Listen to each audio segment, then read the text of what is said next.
చలికి గజగజ వణుకుతున్న నిజామాబాద్. తెలంగాణ రాష్ట్ర వ్యాప్తంగా రోజు రోజుకు చలి తీవ్రత పెరుగుతుంది. దీంతో ప్రజలు గజగజ వణుకుతున్నారు. కొన్ని ప్రాంతాల్లో చలి తీవ్రత ఎక్కువగా ఉంది. అయితే నిజామాబాద్ జిల్లాలో చలిపులి పంజా విసురుతోంది.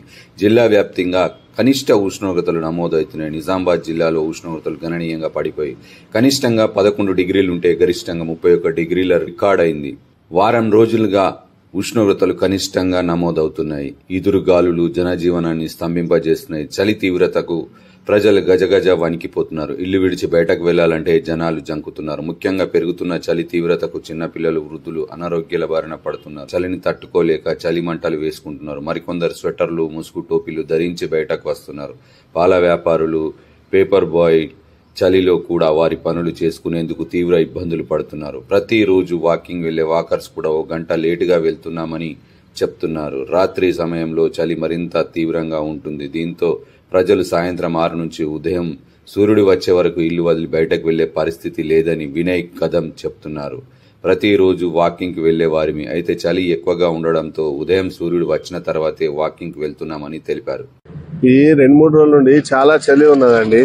పొద్దున మేము డైలీ 5-5:30కి లేచి వచ్చేవాళ్ళం. ఇప్పుడు 5:30కి ఎండ కూడా రావట్లేదు, ఏం లేదు. ఇప్పుడు ఏదో నైట్ 9:30-10 అయినట్టు అనిపిస్తుంది. ఇప్పుడు లేవాలంటే 6-6:30 తర్వాతనే వాకింగ్కి రావాలన్నట్టు పరిస్థితి అయిపోయింది. చాలా చలి ఉన్నది. హెల్త్ కూడా బాగా ఉండట్లేదు. ఈ చలికి సర్ది, దగ్గు అన్నీ వస్తున్నాయి. వాతావరణం ఇట్లనే అయితే కొంచెం కష్టమే ఉంది. గత సంవత్సరం కంటే ఈ సంవత్సరం చాలా ఎక్కువ ఉందండి చలి. టెంపరేచరు తగ్గింది చాలా. రోజు రోజుకి తగ్గుతూనే ఉంటుంది. ప్రతి సంవత్సరం అయితే ఎక్కడో ఉంటుంది. ఈ సంవత్సరం ఇంకా చాలా ఎక్కువ ఉంటుందని మా అనుమానం. చలి గత 4-5 రోజుల నుంచి చూస్తే చాలా బాగా పెరిగింది. చల్లగా ఈదర కూడా బాగా లేచింది కాబట్టి వాకింగ్కి వెళ్ళాలన్న భయం వేస్తుంది. జనరల్గా పొద్దున్న 5-5:30కి లేచేవాళ్ళము. ఇప్పుడు 7 అయినా లేవాలంటే భయం వేస్తుంది. బాగా చల్లింది కాబట్టి వృద్ధులు కొంచెం ఈ వెదర్లో జాగ్రత్తగా వేడి దుస్తులు వాడితే బాగుంటుంది అన్నది నా యొక్క అభిప్రాయం.